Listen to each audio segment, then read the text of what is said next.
పానీపూరి అతనికి 40 లక్షల రూపాయలకి సంబంధించి పన్ను కట్టాలన్నట్టు నోటీస్ వచ్చిందన్నది మొన్న ఒక అంశమైతే, తాజాగా కూల్ డ్రింక్ షాప్ మదినేపల్లిలో కూల్ డ్రింక్ షాప్ నిర్వహిస్తున్న చిరు వ్యాపారికి ₹1 కోటి పన్ను చెల్లించాలని అధికారులు నోటీస్ ఇచ్చారు. తన జీఎస్టీ నెంబర్ మీద కోట్లాది రూపాయల వ్యాపార లావాదేవీలు నిర్వహించిన నోటీసులో పేర్కొన్నది విస్తుపోయాడు. ఆ వ్యాపారి ఖాతాలు నిర్వహించి అకౌంటెంట్ మోసానికి పాల్పడినటువంటి ఘటన ఆలస్యంగా వెలుగులోకి వచ్చింది. ఆయన జీఎస్టీ నెంబర్ మీద పే బిల్స్ జనరేట్ చేసి అక్రమంగా ఆర్థిక లావాదేవీలు నిర్వహించినట్టు తేలింది.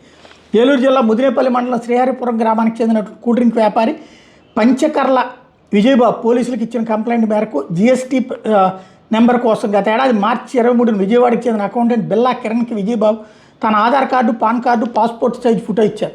అప్పటి నుండి తన వ్యాపారానికి సంబంధించిన ఆర్థిక లావాదేవీలను అకౌంటెంట్ కిరణ్కి విజయబాబు ఫోన్లో చెప్పేవారు. ఈ పరిస్థితుల్లో గత ఏడాది ఆగస్టు 3న sales tax assistant commissioner Vijayabhaskar శ్రీహరిపురంలోని కూల్ డ్రింక్ షాప్కు తనిఖీ చేశారు.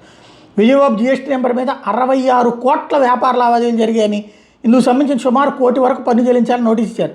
దీంతో విస్తుపోయిన విజయబాబు అంత పెద్ద మొత్తంలో వ్యాపార లావాదేవీలు చేయలేదని చెప్పారు. ఇదే విషయాన్ని స్థానిక సచివాలయ ఉద్యోగితో పంచనామా రిపోర్టు కూడా తయారు చేయించారు. తన జీఎస్టీ నెంబర్ మీద అక్రమంగా కోట్ల లావాదేవీలు నిర్వహించడం మీద తన అకౌంటెంట్ కిరణ్ని గత ఏడాది నవంబర్ 25న విజయబాబు నిలదీశారు.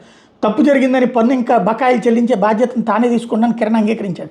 అయితే ఇప్పటివరకు అకౌంటెంట్ పన్నులు కట్టలేదు. సేల్స్ ట్యాక్స్ పన్ను బకాయి చెల్లింపుకి ఇచ్చిన గడువు దాటిపోయింది. దీంతో విజయబాబు ముదినేపల్లి పోలీస్ స్టేషన్లో కంప్లైంట్ చేశారు. పోలీసులు కేసు నమోదు చేసి దర్యాప్తు చేస్తున్నారు.